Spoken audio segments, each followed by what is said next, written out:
Shalom, shalom, peuple de Dieu, que le Seigneur nous bénisse abondamment et partout où vous êtes en train de nous suivre. Bonne fête de la Pâque à tout le monde, que le Seigneur nous bénisse. Merci. Aujourd'hui, par la grâce de Dieu, nous allons parler sur la Pâque comme prévu. Et rapidement, nous allons prier le Seigneur. Père, au nom de Jésus, nous te rendons gloire car tu es notre Dieu. Nous laissons ces moments et ces messages entre tes saintes mains. Glorifie ton nom à jamais. Bénis tout et chacun de nous qui va suivre ces messages. Au nom de Jésus, nous avons supplié par la foi. Amen. Ok, la Pâque. Nous allons entrer directement. C'est quoi la Pâque? La Pâque, c'est une fête des Juifs. Et ensuite, c'est aussi une fête pour les chrétiens. Alors, que signifie la Pâque? La Pâque signifie passer par-dessus. En d'autres termes, la Pâque aussi signifie une délivrance. La Pâque, c'est aussi un souvenir. Alors, la Pâque pour les Juifs, pour les chrétiens, et c'est une fête de souvenirs.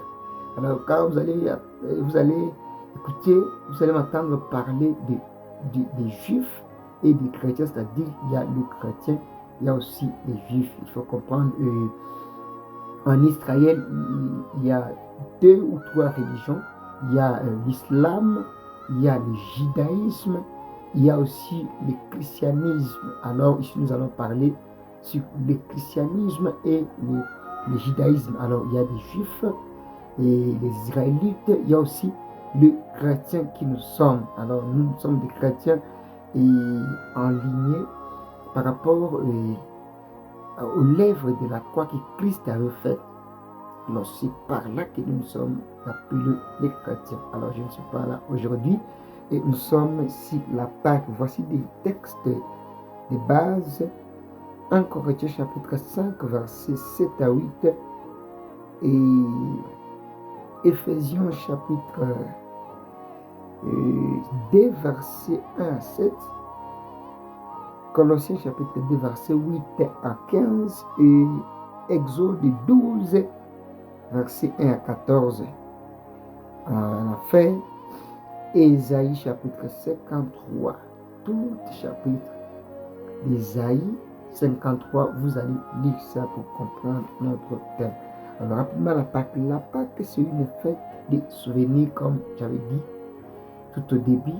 Alors, nous célébrons la Pâque comme une fête de souvenirs, une fête de commémoration.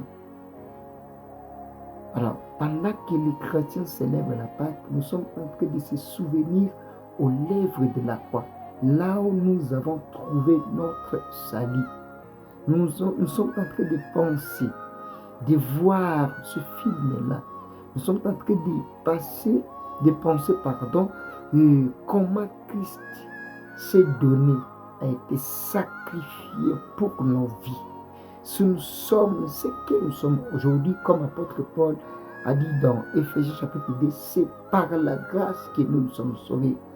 Donc, c'est-à-dire quoi? Cette grâce-là n'était pas en vain comme ça, mais c'était une personne qui s'est donnée, il a porté nos péchés sur lui, en fait, que nous puissions être sauvés. Voilà pourquoi quand nous célébrons la Pâque, nous célébrons la résurrection, le souvenir du sacrifice suprême que Christ avait fait pour nous sauver, nous les chrétiens. Oh, la Pâque, c'est une fête de souvenirs. La Pâque, c'est aussi une fête de délivrance pour les enfants d'Israël. Pour nous aussi, nous sommes délivrés. Et la Pâque, pour nous les chrétiens, vraiment, c'est une fête de salut. Excusez-moi, je ne suis pas un francophone, mais j'essaie seulement pour vous transmettre le message. C'est une fête où on est en train de se souvenir comment nous avons été sauvés. Alléluia. Que le Seigneur nous bénisse abondamment. Alors c'est ça. Rapidement aujourd'hui, nous allons voir les critères pour célébrer la Pâque et les avantages de la Pâque. Je dis la Pâque, c'est une fête des souvenirs, de délivrance, du salut pour les chrétiens, du salut de l'univers. Alors quand vous êtes en train de fêter la Pâque, il vous faut vous souvenir que même si nous célébrons la Pâque, c'est parce qu'il y a eu un sacrifice suprême. Et c'est par là que nous avons eu la grâce. C'est par là que nous sommes sauvés. Parce qu'en Christ, nous sommes sauvés. Si Christ n'était pas venu comme nous, les Congolais, dit ce qu'on y a quitté, ce qui est soyez acquitté. Donc, nous avons où allons-nous être si Christ n'était pas venu? Alors, quand nous célébrons la Pâque, c'est une fête de souvenirs. Rapidement, les critères pour célébrer la Pâque. Tu dois savoir que pour célébrer la Pâque, tu dois d'abord savoir que la Pâque, c'est une fête sacrée, consacrée à l'Éternel. C'est une fête sacrée. Ce n'est pas une fête comme tout le monde font oh, bonne année. Non, non, c'est une fête sacrée pour des personnes sacrées, pour aussi rendre honneur, hommage à une divinité sacrée qui est notre Seigneur Jésus-Christ de Nazareth, notre Dieu éternel des armées. Ok. Premier critère, pour bien célébrer la Pâque, tu dois avoir une nouvelle identité en Christ. Tu dois être un chrétien ou une chrétienne. Tu ne peux pas célébrer la Pâque comme ça, comme tout le monde le païen. Non, non. C'est une fête des chrétiens. Deuxième critère, pour célébrer la Pâque, tu dois la célébrer en état sanctifié. La sanctification, la Bible dit dans 1 Corinthiens chapitre 5, il faut célébrer la Pâque avec sanctification et vérité, dans la sainteté et dans la vérité.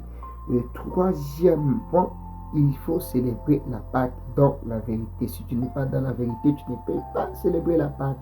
Alors, célèbre la Pâque dans la sanctification, dans une identité nouvelle et dans la vérité. Ok, les avantages de la Pâque. Alors, quand je parle de l'avantage, quand je parle de la Pâque ici, je parle aussi de la mort et la résurrection de Jésus-Christ pour nous les chrétiens. Les avantages, premier avantage, c'est la résurrection de Jésus et de nos vies. Nous sommes ressuscités en lui, selon Colossiens chapitre 2.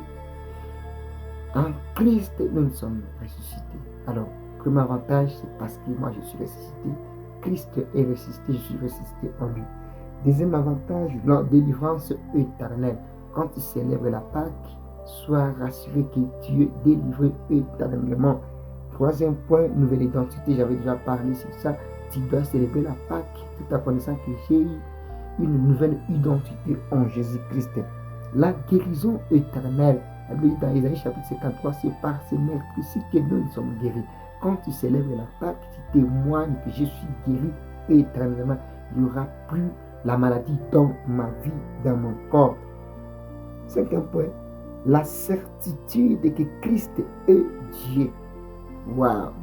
Quand on célèbre la Pâque, on est en train de confirmer la confirmation que Christ est réellement ressuscité. Il est assis à la droite de Dieu le Père. La victoire.